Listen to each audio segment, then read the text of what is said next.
The first hairline crack sounded like a moth tapping glass. Harmless, ignorable. Until the living room lights began to breathe. "Ethan, did you update the bulbs?" I called, trying to make a joke of the way they inhaled to a bright white and exhaled to dusk. He glanced up from the sofa, gentle as always. "It's probably the firmware, Maya." Upstairs, Luna's door was a sealed planet. Behind it, a quiet solar system of clicks. "I'm studying," she'd said earlier, and I wanted to believe her as easily as I believed alarm clocks and coffee timers. At 3:07 a.m., the sprinklers exploded into applause, drumming against the windows while Mrs. Power's porch chime woke the street. "Mom, it's just a glitch," Luna murmured when she finally drifted down. Hair like a storm cloud, eyes too awake. But a video in the morning fed me a colder truth. A masked figure sliding down a staircase that looked exactly like ours. Same nicked banister.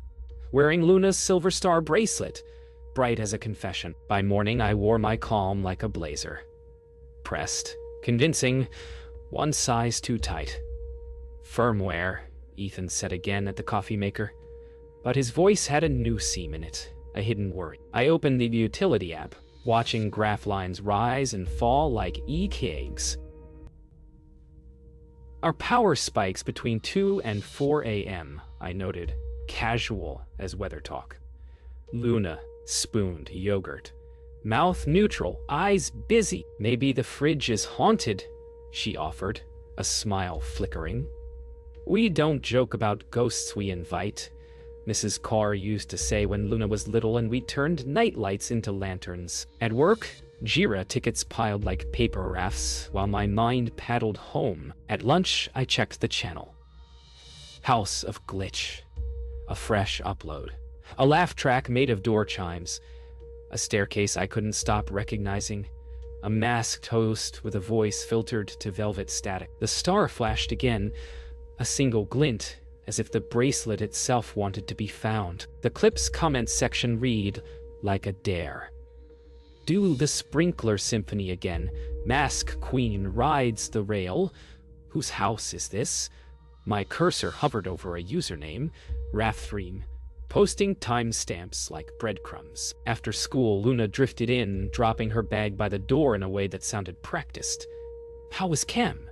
I asked, pretending our staircase wasn't famous. "Titrations," she said, then kissed my cheek with the carefulness of someone diffusing.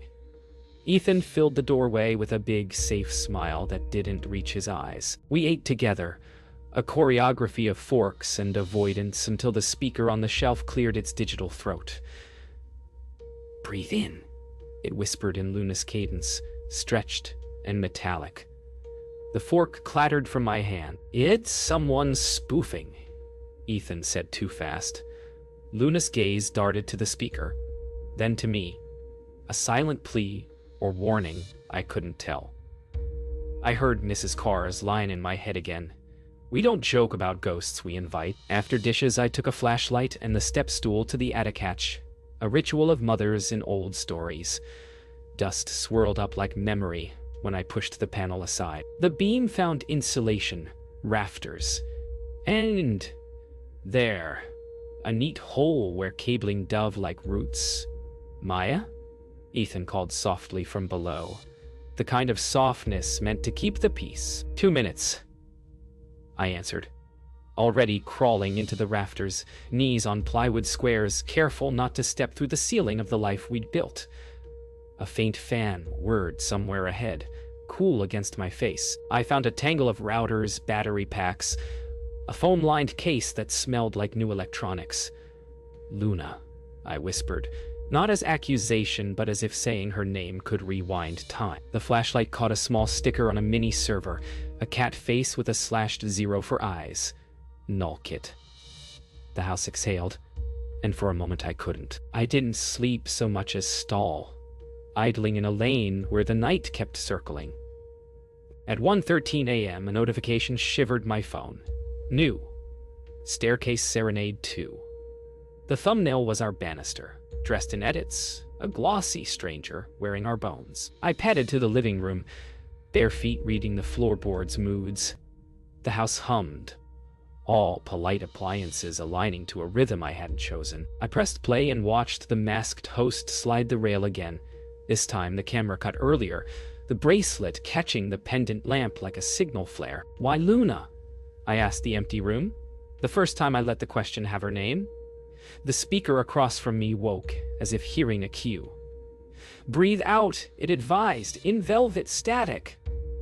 From the hallway, a soft-socked step answered. My home had learned a new language, and I was no longer fluent. In the morning, I tried to be ordinary on purpose. Toast, tea, a calendar of meetings I pretended to care about, while my mind kept circling the attic like a hawk. I didn't tell Ethan about the sticker or the neatness of the crime. I wanted one more look at Luna first, unobserved, unscripted. She floated through the kitchen, careful as a thief in her own house. "Group project after school," she said, eyes on the counter, voice light as steam. "Which class?" I asked, counting the beats between her words. "History," she answered too quickly, like a coin flip landing on its edge. Ethan kissed the top of her head, choosing trust because it's what he's built his life on. After they left, I opened our router admin page, watched phantom devices blink on and off like fireflies. Null kit, guest, Viveg, cam, backdoor. I heard Mrs. Carr watering plants next door and wondered how many adults survive by agreeing not to see what is obvious. At lunch, I took my sandwich to the parking garage like a teenager hiding from choir practice. House of Glitch had uploaded a compilation, Home Havoc, Architect's Cut, and the edit moved like a map. I recognized our hallway by the squeak of a floorboard under the score, our bathroom mirror by the chipped corner. Luna and I used to share for lipstick and pirate face mornings. Someone in the comments wrote, "This host knows flow." Another account, Raf3, time-stamped the way you would if you were proud of helping. I sent a message from a blank account. "Where do you film?" The reply came 5 minutes later. "Everywhere. Nowhere." A link followed to a Discord channel with rooms named like Dares. Attic, Splash, Fusebox. I haven't felt this young in years, or this old. I screenshotted everything, heart loud, then stared at my hands, and wondered when they became tools in a war I didn't sign up for. I arrived home early, and did the kind of search a mother learns from baby-proofing and grief.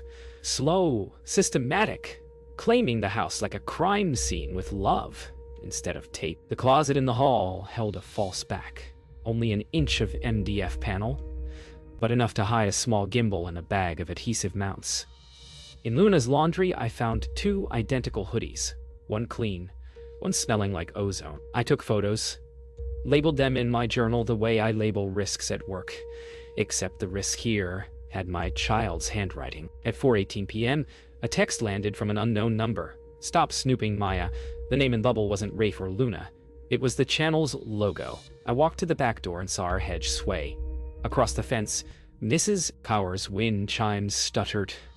I breathed once, twice, as if it were my first lesson, and typed back, "Come to the front door like a person." Rafe arrived at dusk in good boy daylight. Clean sneakers, polite nod, a bouquet from the grocery store pretending to be apology. "Group project," he said when I opened the door. His smile had the confidence of someone who'd never been told no, and the hunger of someone who had. Luna slipped in behind him with eyes that warned me to pick my words. We stood in the foyer like actors in mismatched plays. "Phones on the counter," I said, light as a teacher, firm as a gate. Rafe obeyed with showy ease. Luna followed, cheeks flushed. "Dinner," Ethan called from the kitchen, eager to sponsor normal. Rafe glanced at the staircase, calculating sightlines, then at the ceiling as if he could hear the attic hum. "Nice place," he said, and I heard what he meant. "Nice set."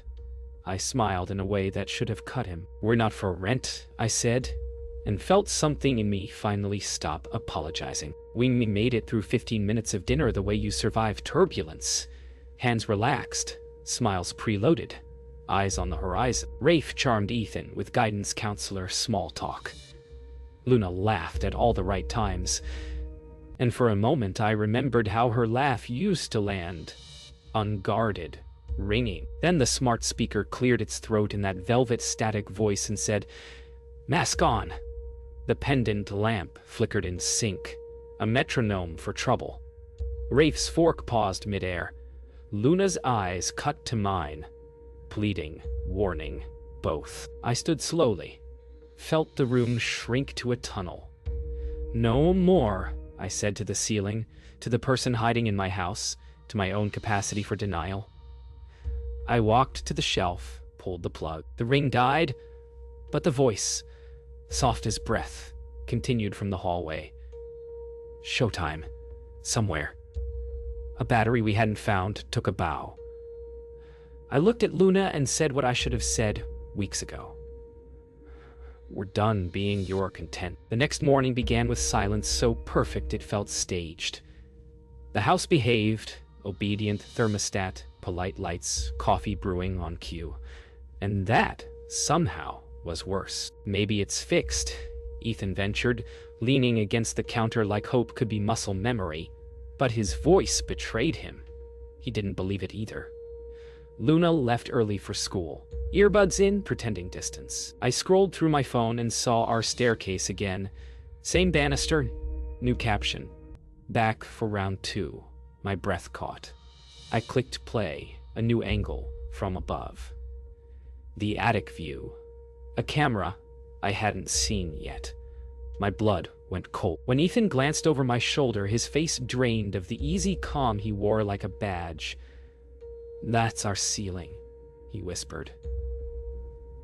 "Someone's filming inside our walls." And I knew the someone was no stranger. We were raising. Ethan called the school, asking if Luna could meet with him during lunch to check in. Mr. Benton's voice came sharp through the speaker. "You should, yes. There's chatter, Ethan. Videos. People saying it's your house. We can't have a spectacle." The word spectacle stung worse than the truth. By noon, the House of Glitch subscriber count had doubled. I scrolled through comments that treated our fear like entertainment. Someone asked, "Who's the dad? He looks chill AF." Ethan saw it too.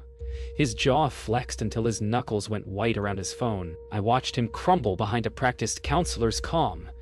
A man losing the job built on being the adult who understands kids. "They're dissecting our lives for likes," he said, and his voice cracked.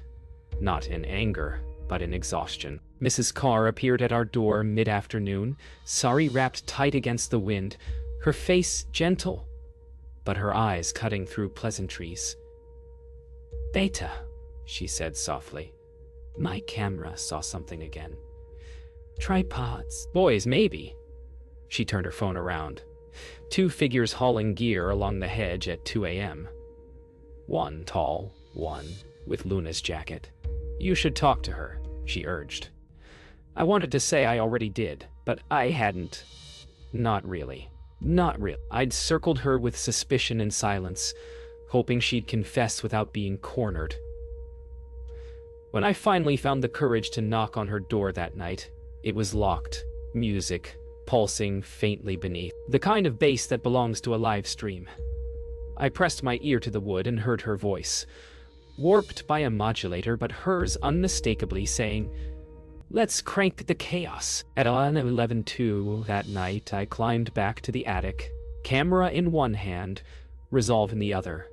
The routers still pulsed faintly, feeding something unseen. I followed the cables to a small splitter box with 3 outbound lines, one to the garage, one to the guest room vent, one disappearing into insulation above Luna's closet. I traced it until insulation gave way to wood. I peeled back the vent plate and saw the smallest lens, hidden, red light blinking. Proof. I pulled the plug, expecting darkness, but instead, my phone buzzed. A live stream notification popped. "Emergency broadcast. Null kit exposed." I froze as my own attic feed came into view. Luna's camera was watching me. For a heartbeat, I stared into the lens and whispered, "You're better than this." Then I ripped every cable free. Sparks spat like angry fireflies. The stream cut to black. By morning, the world had already seen me. The furious mother, the Karen in the attic, memes blooming like weeds. Luna didn't come home that night, and her room smelled like solder and guilt. I sat at the table scrolling through what was left of our privacy. Ethan found me there, eyes red, phone shaking in his hand. The school's demanding statements, he said quietly. They think we encouraged it. I laughed, a sound that hurt my own ears. Encouraged what? Being betrayed by your child? He knelt, rested a hand on mine. We can fix this, he whispered. No, I said. We can't fix what's built on spectacle. I opened my laptop and emailed Detective Diaz. Subject line, cybercrime tip, House of Glitch. My hand trembled as I hit send. Somewhere in the city, a notification must have chimed, setting the next act in motion. Detective Sophia Diaz arrived wearing rain and a calm that made me want to cry. She took one long look around our gutted living room, router wires, scorched plug sockets, the lingering chemical tang of melted plastic, and said quietly, "She's talented." It wasn't praise, it was diagnosis. Ethan stood beside her, arms folded, jaw trembling. My stepdaughter turned our home into a lab experiment, he muttered. Diaz crouched by the wall, tracing a finger along doubled paint. She's been routing water pressure valves through the same system, she murmured. Testing for remote control. My stomach tightened. The sprinklers? I asked. Diaz nodded. And the plumbing, if the script misfires. She didn't finish. Outside, thunder murmured like a warning. She rose, adjusted her jacket, and met my eyes. Find her before she goes live again, Mrs. Rao, because next time the house won't survive her proof of concept. By evening, the storm had deepened. Rain slanting in diagonal lines, the wind moving with intent. The power flickered once, twice. Ethan insisted we spend the night at his brother's, but I couldn't leave. If she comes home, she has to see me here, I said. She has to see what she did. He nodded, left reluctantly. I walked the house like a sentry, flashlight in one hand, phone in the other. At 9:43 p.m., a notification bloomed. Live. The flood challenge. I tapped before thinking. The screen filled with our hallway. My hallway? Water beginning to pulse from the floor vents. Luna's modulated voice cooed. Watch the tide rise. I screamed her name into the phone. The live comments scrolled like applause. Turn it off, I shouted, sprinting toward the main valve, but the control panel blinked back with a smiley face. The faucets hissed awake. The sprinklers erupted inside as if the house itself wept. I tore through ankle-deep water to the basement valve, wrench slipping from my wet hands.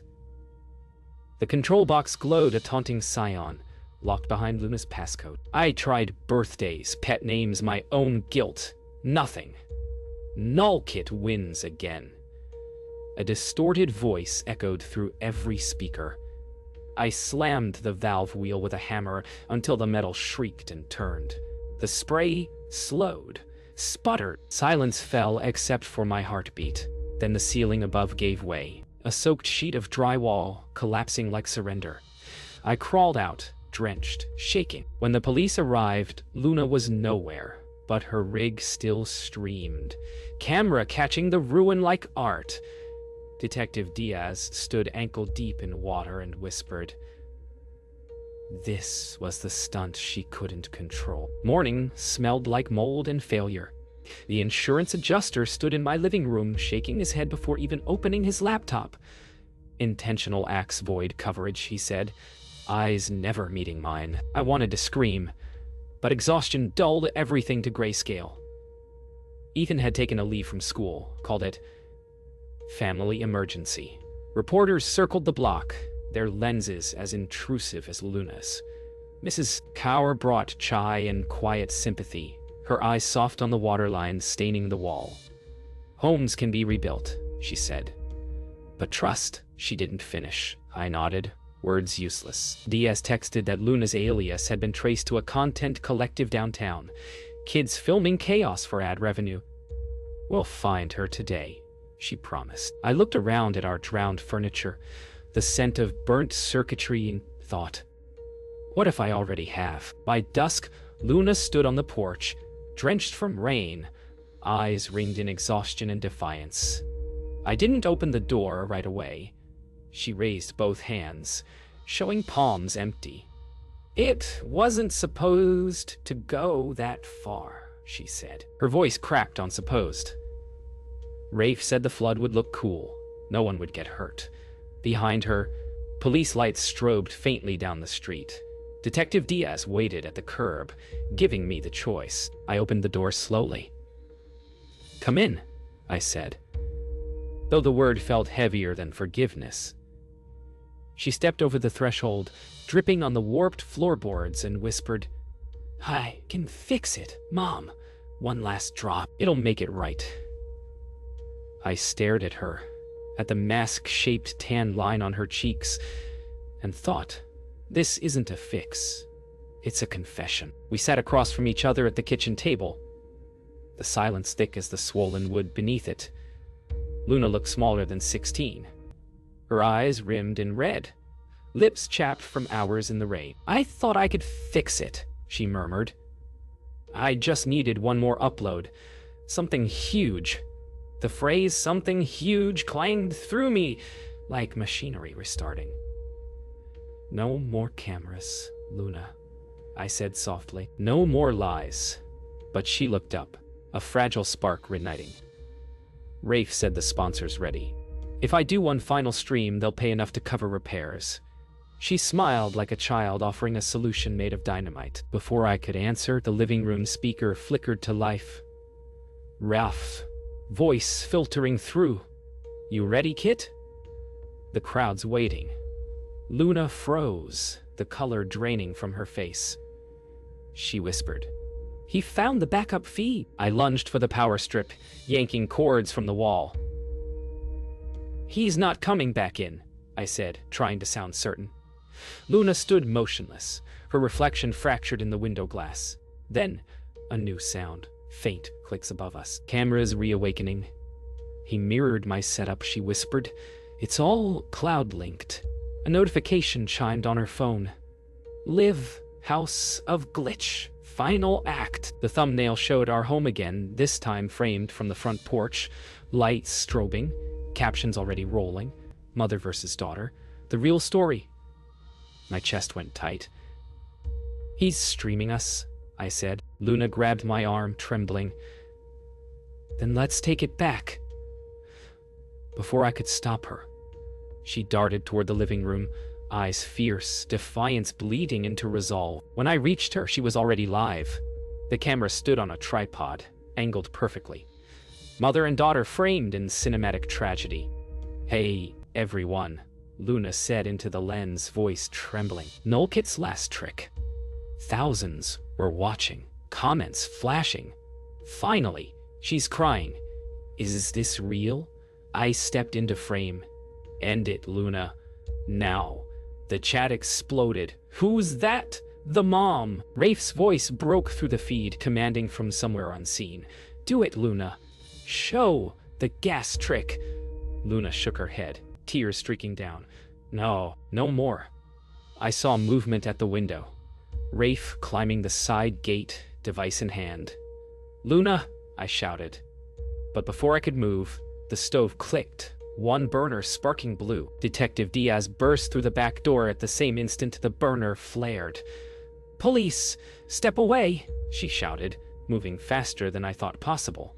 Rafe froze mid-step, caught in her flashlight beam, controller half raised. Drop it! She ordered. Luna screamed. It's not armed, but Diaz had already moved, kicking the device aside. Gas hissed. Flames licked blue against metal. Luna threw herself toward the stove, twisting the valve shut with bare hands. The stream caught everything. Panic, smoke, reality, breaking through performance. Comments slowed, then vanished. "It's done," Luna whispered, chest heaving. "They'll cancel me." Diaz's voice came softer. "No, kid. We're canceling this madness." The house smelled of smoke and victory that didn't feel like one. The feed had been killed, sponsors pulling out faster than apologies could form. Rafe sat handcuffed on the porch, shivering, head bowed. Luna hovered beside me, silent, her hands red from burns, her mask gone, literally and otherwise. Diaz crouched, meeting her eyes. "You've got two roads now," she said gently. "Court or cooperation?" Luna nodded faintly. "I'll help. I can teach kids what not to do." I touched her shoulder, unsure if I was comforting her or myself. "We'll rebuild," I said, the words small but real. Outside, the rain had stopped, leaving the air clear, the streetlights haloed. The house creaked, a wounded animal finally exhaling. The morning after the fire, the house felt like an echo chamber, each creak another reminder of what had burned but not collapsed. The smell of wet plaster and scorched wiring clung to everything. Luna moved quietly, shoulders rounded, like someone learning gravity again. She had slept only an hour, curled on the couch under a damp blanket. I watched her stir awake, eyes darting to make sure there were no cameras, no lights blinking judgment. "The views hit 10 million, she whispered, voice barely alive. I didn't tell her I already knew. Instead, I said, "That's 10 million chances to do better." Ethan came in with coffee, circles under his eyes, a mixture of pride and heartbreak in his smile. "Diaz called," he said softly. "There's an option. Rehab program, cyber ethics mentorship." Luna looked at me for permission, eyes glassy with hope and fear.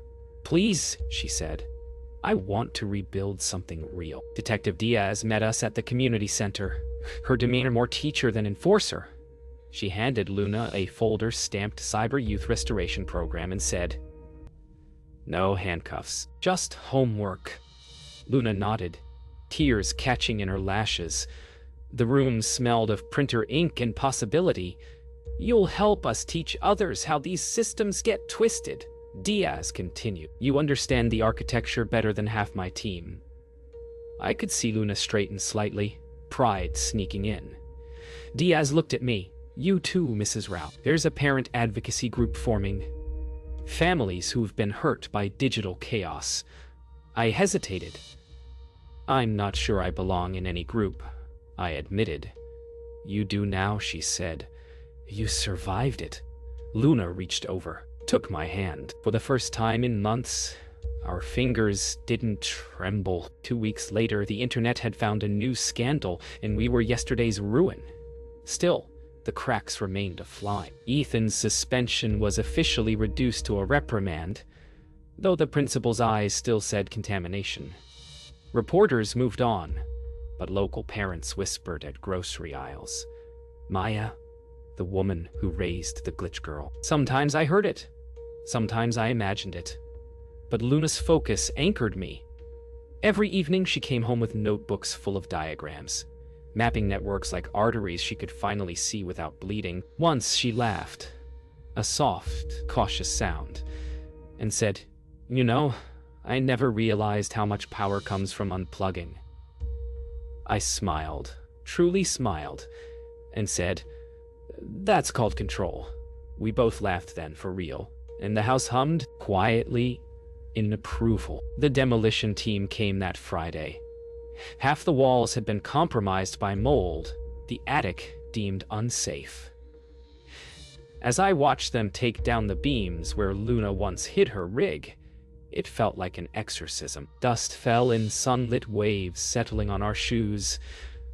Luna stood beside me, eyes dry, expression resolute. "I used to think this place was haunted," she said quietly. "Turns out I was the ghost." I reached for her hand and she didn't pull away. "Ghosts don't stay when they're seen," I told her. A worker shouted from inside. "We found wiring that shouldn't be here. Want us to rip it?" I nodded. "All of it." The sound of tearing cables was brutal, beautiful, like cleansing thunder. That night, the air was still. No rain, no hum, no static. Luna sat at the dining table with her journal open, writing by candlelight. "What are you working on?" I asked. She smiled faintly.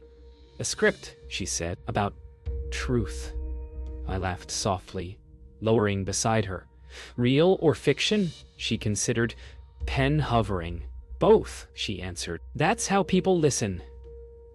Outside, the moonlight caught the foundation outlines where walls once stood. The shape of the house still visible, like a watermark on the earth. For the first time, I felt no fear of what might flicker on a screen. We'd seen the worst of reflection and survived it. When she closed the journal, she whispered, "You can read it later, Mom." And the quiet that followed was the truest thing we'd shared in months. Rebuilding began with noise, the good kind. Hammers, laughter, the thrum of new life stitching into the skeleton of our home. Volunteers came from the neighborhood, many of them strangers who'd once whispered. Mrs. Cower supervised the tea station like a general. "Hydration is key, Beta," she commanded, ladling sweetness into exhaustion. Luna carried lumber, face flushed, eyes bright with effort instead of shame. Ethan handled logistics, measuring beams with the precision of redemption. I stood on the curb watching sunlight ricochet off the scaffolding and thought, maybe a house can forgive. When Diaz stopped by with signed clearance papers, she smiled at the noise. "It sounds alive again," she said. "So does she," I replied, glancing at Luna. The detective nodded. "Good. Let her build something that can't be streamed." Weeks blurred into sawdust and sunlight. The new walls went up faster than memory could protest. Luna worked quietly, humming under her breath, her hands sure. Sometimes I'd catch her watching the others through narrowed eyes, measuring sincerity, testing the world's willingness to forgive her. "You know," Ethan said one evening, "she's better at this than half the carpenters." I smiled. "Well, she's always been an engineer. She just built the wrong machine." Luna overheard, pretending she hadn't. Later, she left a note on my nightstand. "Thanks for still calling me your kid." It was written in pen, not pixels. I read it 3 times before I could breathe again. When the roof was finished, we held a quiet dinner on the half-painted porch. No cameras, no audience, just our rebuilt rhythm. Luna toasted with lemonade, eyes glimmering. "To the new house," she said, "and the people who didn't give up when I did." Mrs. Carr chuckled. "To tea," she corrected, raising her cup. Even Ethan laughed, real and loud. The cicadas hummed like static reprogrammed into peace. I caught Luna glancing at the stars, face tipped upward. "You miss it sometimes, don't you?" I asked. "The rush." She nodded slowly. "It's like phantom pain," she admitted. "But this..." She gestured to the porch, the laughter. "This feels louder now." A month later, Luna launched her new project, under her real name. No masks, no pseudonyms, no chaos.